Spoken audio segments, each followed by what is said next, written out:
Evening, ladies and gentlemen, I'm meadsyreplays. Welcome back to the channel. Today we have some OP replays. Yes, it's been a while since we've done some replays. We have dropped down on the replay videos, mainly because of time, to be honest. I haven't really had time to record any or upload any, but today and maybe for the next couple of days we will have some OP replays, some hold my beer. And today we have two replays for you, and the first one is the E100. This is on Dead Rail, so he is pushing. Who are we watching? We are watching Bonfin says ooh-wee, ooh-woo.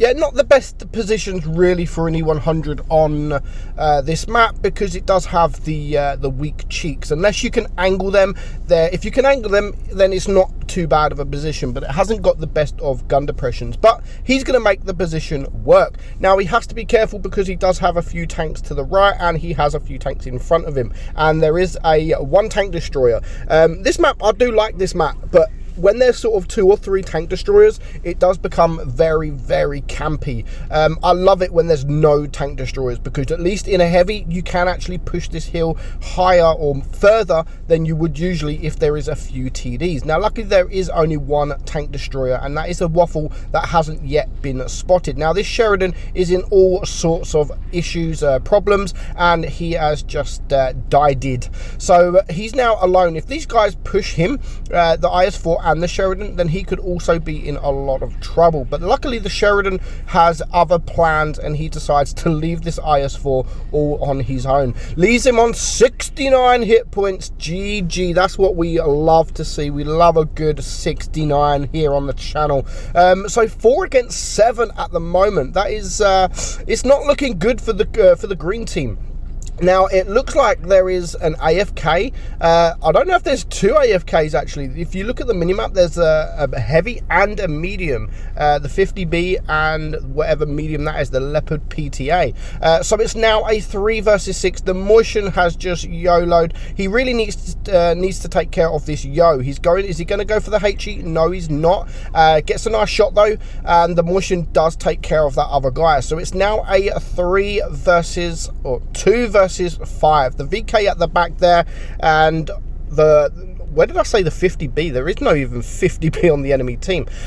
So nice shot there on the Sheridan. So he's now brought it down to a 2 versus 4. He gets a bounce from the left, so we know that the medium tank, or at least the heavy tank, one of them is not AFK, and he gets a nice bounce from this waffle as well. He's got the HE loaded, and of course he's not running the spool liner. Don't you love it when you come up against one of these tanks that are not running the spool liner? And he pays the price. 1,000 damage, and he's got him down to a 1 shot as well. Is he going to risk coming out into the open from the heavy tank? Yes, he is, just to try and get the kill. He does take a shot from the VK, but also here comes the Leopard PTA. So they have literally come alive right at the last moment. Now, again, these guys need to push. They are both full hit points. They need to push. If they push, there is literally no hope whatsoever for our E100 here. So he's now 500 hit points. The Leopard is taking his time in shooting, doesn't really want to shoot, and there we go. But he does get a nice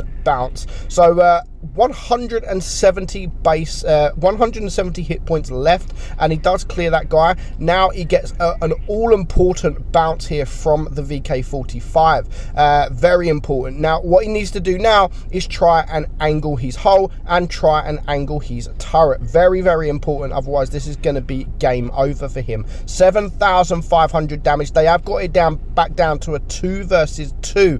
Of course, he's other not clanmate, but his other tank alive, his ally, is also a 1 shot as well. And again, he gets an important bounce. 2,500 block damage at the moment, but I don't think he's going to be able to block too much more, to be honest. He needs to angle. You can see him aiming there. Is he going to angle in time? He gets a beautiful shot, 8.7k damage. Can he do it? He is now a 1 shot. This guy's moving away.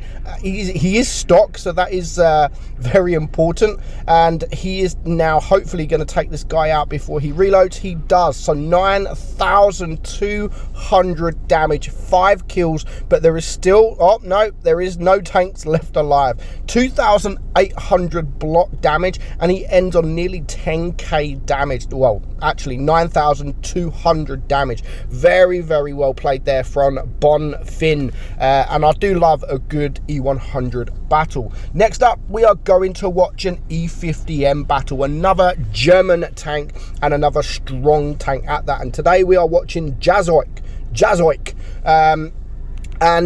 Yeah, this is a difficult tank. I mean, it's a difficult tank to come up against, and it's not really a tank that you see. It's one of the strongest tier 10 medium tanks for sure, with the armor profile, the accuracy, DPM, the armor, I've said all that, the gun depression, everything like that is amazing about the tank. But you don't really see too many people doing well in the tank. They kind of play it wrong. But this time, Jazoik, sorry if I do pronounce your name wrong, we are going to see a superb battle and a true example just how to play the E50M. So they've decided to go left. So Ghost Factory, you don't really, when this map first come into the game, everyone went into that factory there, literally every single game. Nowadays it usually takes the other side of the map, sort of the right side. That's where the majority of the people go. They don't really come this side of the map, to be honest. But this battle, we are going to see the battle take place on the left side of the map, which is it is quite unusual. It does happen, but not too often. So the enemy team are also here. You can see that there's already 3 tanks spotted. The IS-4 is in the open, in a little bit of trouble here. And of course, if they push this IS-4, then that is a great tank that they are getting rid of very, very early on. And it doesn't look like anyone is around here to support him. So they really do need to rush him. There's the TD, so we know where the tank destroyer is. And now they are rushing this IS-4. But he does have backup. As long as they don't over push and in the line of fire with these guys. Now there is a motion here which he does go for. I wouldn't have gone for that motion, to be honest. I would be clearing this IS-4 because he's the more dangerous target. But again, he does ignore the IS-4, gets a couple of crucial bounces there, and yet another one. And that is what the E50M can do. So 1,200 damage blocked straight away, like within 3 shots, within sort of 2 seconds there, he blocks 1,200 damage. Now that again, he blocks another shot from this IS-4. So he's the only person taking control of this IS-4. His team are dying, and he needs to get out of the way from these guys. But the problem with the green team at the minute, they are going for all different tanks. They're bringing a tank down to low hit points, and then they're going for a different tank. And as you can see here, the IS-4 is low hit points. The Object 268 is lower, well, not low hit points, but he's bleeding hit points. And of course, now we have the T-54 over there. But you can see he's just aiming for all different tanks where they need to clear these guys. When it's a 4 versus 7, they need to clear these guys. But I suppose he's trying to maybe go for the most dangerous target, the biggest gun, and that is the Object 268, the only tank destroyer on the enemy team. And he's got clear shots on this guy. Brings him down to a 1 shot, and now if he can take this guy out, he can help the Object 704 that is just being torn apart on the right side. And he is now a 1 shot. Is he going to go for the E50M, or is he going to go for the T-54? At the moment, he's not going to waste no time, and he's going to go for the E50M. So 3,800 damage. Now he's blocked 2,000. He's got now the T-54 down to a 1 shot. He's blocked 2,000, and he is still full hit points. Absolutely amazing what this tank can actually do. Now he's heavy tank. If you look at the minimap, his heavy tank is in all sorts of problems as well. I don't think he's going to be able to stay alive for much longer, not with 3 heavy tanks all around him. Now again, luckily he does have these hit points. That is his first bit of damage, but of course you need to be careful of the E50M because it is a heavy tank, and when it rams you, you lose hit points. But obviously the other E50M is ramming an E50M, so he also loses hit points, and he does manage to take him out. Now this 50 TP has done an amazing job so far. He has took out the Emil, and he's still alive for now. He's not going to stay alive for much longer, but he's taken the attention of these guys for quite a long time, and he's got that final shot there in on the E75. So there is still a full hit point motion to deal with, 5.9k damage, and he's on 3 kills. So if you work out the damage, the hit points to win this, he's going to have to get mega damage. But of course, what he needs to do at first is get away. There's still still 3 minutes on the clock, which is plenty of time, but he needs to separate these guys.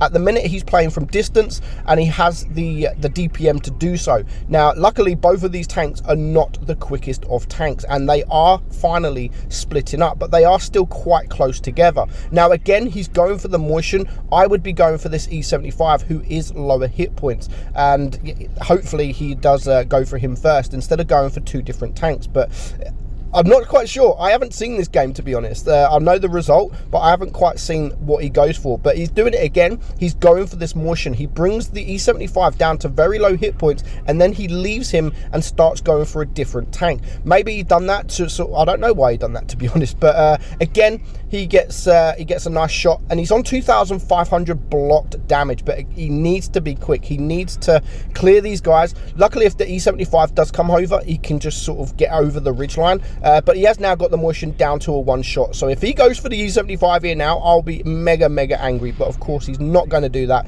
He's still got 1,000 hit points, so he can take 2 shots from this guy. So now at this point, he just needs to YOLO him. In my opinion, he just needs to YOLO him, get around him, use the mobility, and just easy kill. And now he does bring that guy down to a one shot. 9,000 damage, 2,500 block damage, and he has secured the victory. So in the end, it was good. It's a good game, but in my opinion, there was just a few things he did wrong, going for certain tanks when he should have gone for other tanks. But nonetheless, a fantastic battle and a fantastic amount of damage. 9,500 damage and a nice carry. 2,000 base XP. So I hope you enjoyed this replays, guys. Hold my beer, hold my tea will probably be tomorrow, or hold my kebab, one of them.